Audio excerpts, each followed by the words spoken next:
Well, Shiva Thapa, we know for a fact, has boxed in England before. 10 years ago, would you believe? He was boxing for India in the 2012 Olympic Games as an 18-year-old. Boxed in the Commonwealths in 2014, losing to the Irishman Michael Conlon. Picked up the bronze medal in the World Championships a year later that. Boxed in Rio in the Olympics. Hugely experienced. And reached the quarterfinals at the World Championship last year as well, so it's not as if he's peaked, far from it. And this is another one of these guys we talk about. We seem to be talking about him all the time this afternoon. A definite medal contender.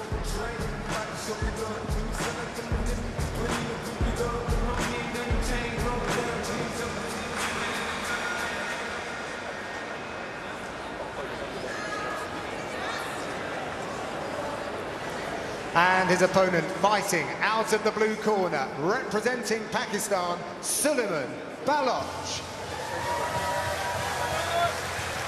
One of three boxers from Pakistan here in Birmingham for this year's Commonwealth Games. Suleiman Baloch. We talked about all the experience at the international level that Shiva Thapa has. Well, this man has certainly dominated domestically. He is a 7-time Pakistan national champion. The big question about him is, can he step up and make a mark on an international stage? We'll find out this afternoon. Right now, I'm going to guess up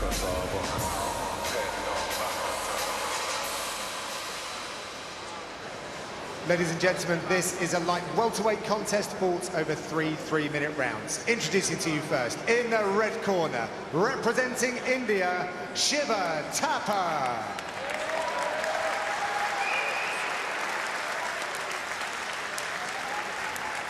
And in the blue corner, representing Pakistan, Suleiman Baloch.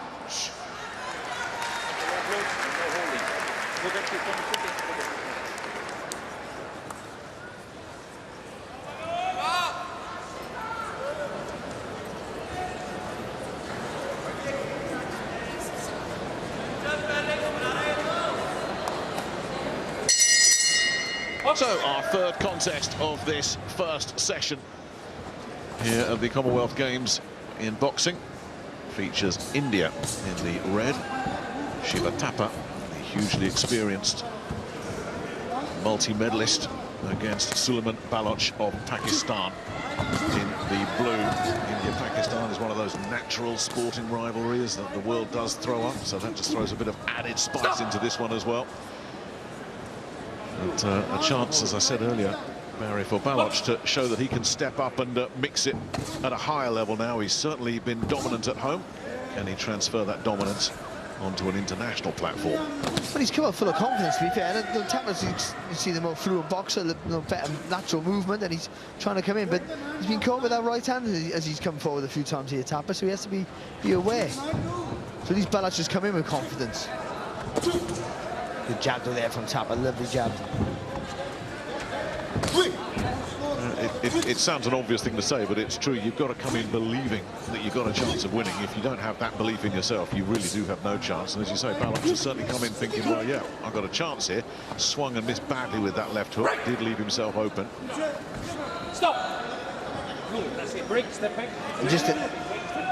He came a little bit confident, but now he's allowed Thapa just to get a little bit of flow, a little bit of rhythm to his work, and that's a worry. But once that happens, then he's going to struggle to get back into the fight. So, got to keep using that physical size and strength he has. Every time Thapa comes forward, you got to fire that right hand right on the centre of the track. Just came forward there again, Baloch as well, but that just allowed Thapa just to fire in 4 body shots unanswered. It's one thing pressing forward, but if you're going to be caught as you're pushing forward and not throw anything yourself, that's not so good.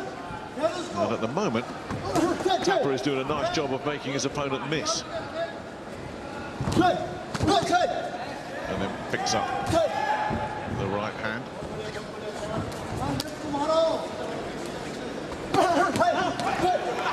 Still pressing forward, isn't he, Baloch? He is. He's trying to put Thapa under a bit of pressure, just the accuracy's not quite there. Thapa just has enough just to take a little half a lean back. I mean, it is such a gulf in terms of experience, isn't it? You know, you think of Thapa as a teenager boxing in the Olympics a decade ago, whereas Baloch is really stepping it up here. And you can see that experience, you know, he looks calm, he looks poised. Keep your head up, Ray. Also, just having that knowledge just to know just when to do enough in rounds where they might be quite close, just enough to throw a little combination. We'll keep that lateral movement just to make people miss, and obviously, you know, make it clear. As you see there, making Balazs miss with that right hand. A good first round there from Thapa.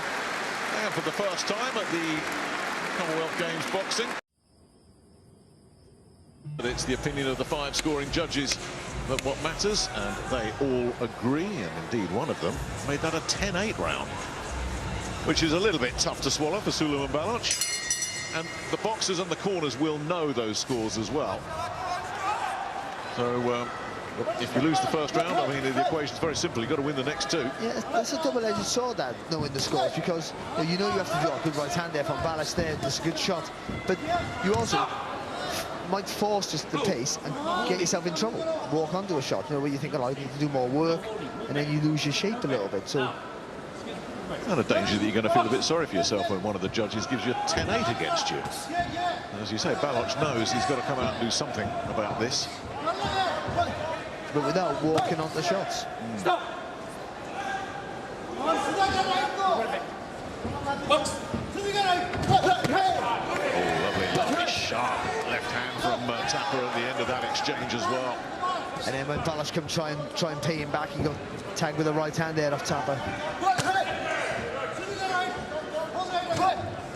Again, when you've got a fluent boxer like Thapa, the last thing you want to do is get him into his rhythm. Once you want that, it's so hard to knock him out to that then. Got caught again with a counter right hand there with Balazs.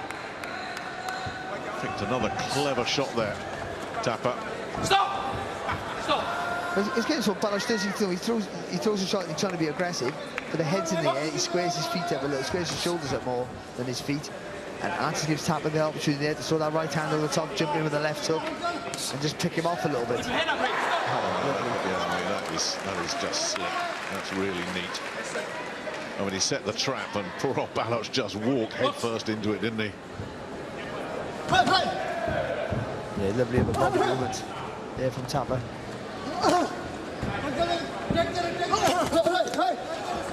And that's demoralising. You know, the guy that's been made to look the mug like that, he's got to forget about it.